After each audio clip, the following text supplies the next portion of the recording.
जय श्री कृष्णा मित्रों, स्वागत है आपका अनुराग महोबा ब्लॉग में। बने रहें हमारे साथ, क्योंकि हमेशा इस चैनल पर ऐसी ही ज्ञानवर्धक जानकारी दी जाती है। इसलिए अगर पहली बार आए हुए हैं तो सबसे पहले सब्सक्राइब कर लें, वीडियो को लाइक कर दें, अपने इष्ट मित्रों को शेयर करें, जिससे ये ज्ञानवर्धक जानकारी उनके पास पहुंच सके। तो मित्रों, बढ़ते हैं आज के एक सुंदर प्रसंग की ओर। जब राक्षसी हिडिंबा से राजकुमार भीमसेन का गंधर्व विवाह हो जाता है, तब पांडव एक चक्रा नगरी में जाकर निवास करने लगते हैं और भीमसेन उस राक्षसी हिडिंबा के पास उस एक चक्रा नगरी में रहते हुए पांडवों को काफी समय हो जाता है। और एक दिन जिस ब्राह्मण के घर में उनको शरण मिली हुई थी, उनके घर में गृह कलह सुनाई देता है। वो आपस में झगड़ रहे थे, क्योंकि आज उस गांव के नियम के अनुसार उनके घर से एक व्यक्ति को बलिदान देना था एक राक्षस के लिए।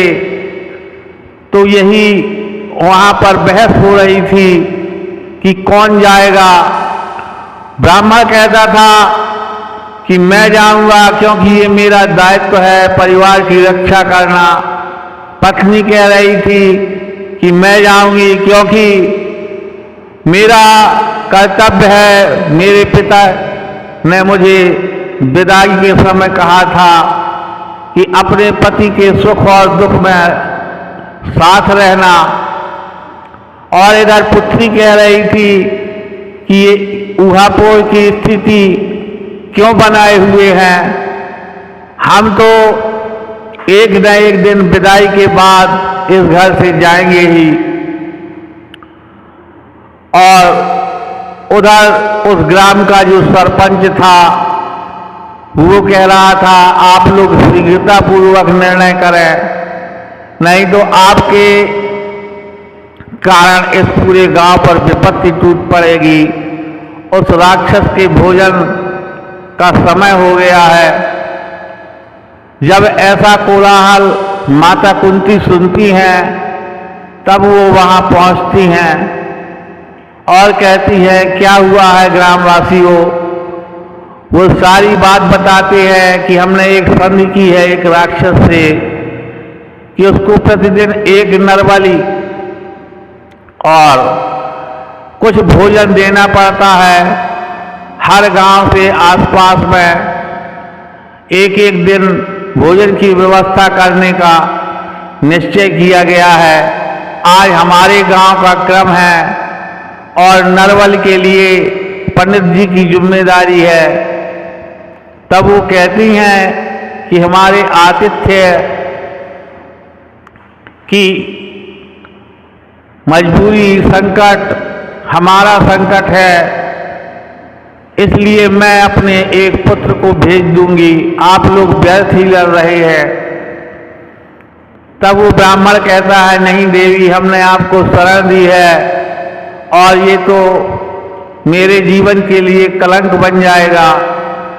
तब माता कुंती कहती है ब्राह्मण तुम चिंता न करो, मेरा पुत्र एक ऐसा मंत्र जानता है जिससे वो बड़े से बड़े राक्षसों को भी समाप्त कर सकता है। इसलिए तुम निर्भय होकर मेरे पुत्र को जाने की अनुमति दो।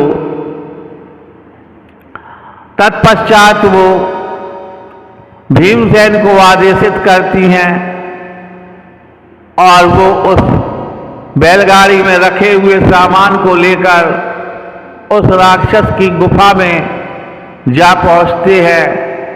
और भीमसेन स्वयं भोजन के अत्यधिक प्रेमी थे, और जब वो देखते हैं कि कितना सुस्वाद भोजन है, तो वो अपने आप को रोक नहीं पाते हैं राक्षस को बिना बताए और बुलाए वो उस सुंदर भोजन का आनंद लेने लगते हैं।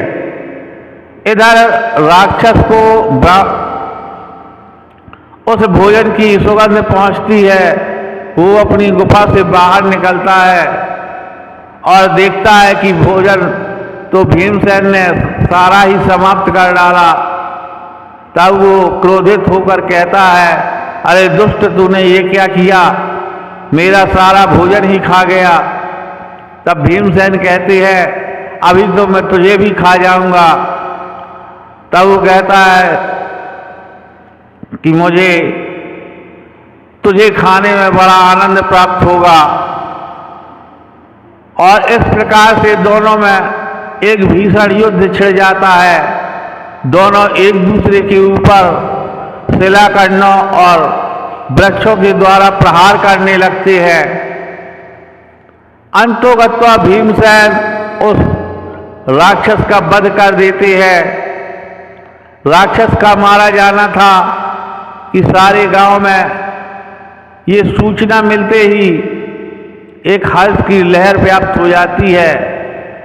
सारे एक चक्रा नगरी के लोग मिलकर के ये निर्णय करते हैं कि हमें ऐसे वीरों का सम्मान करना चाहिए।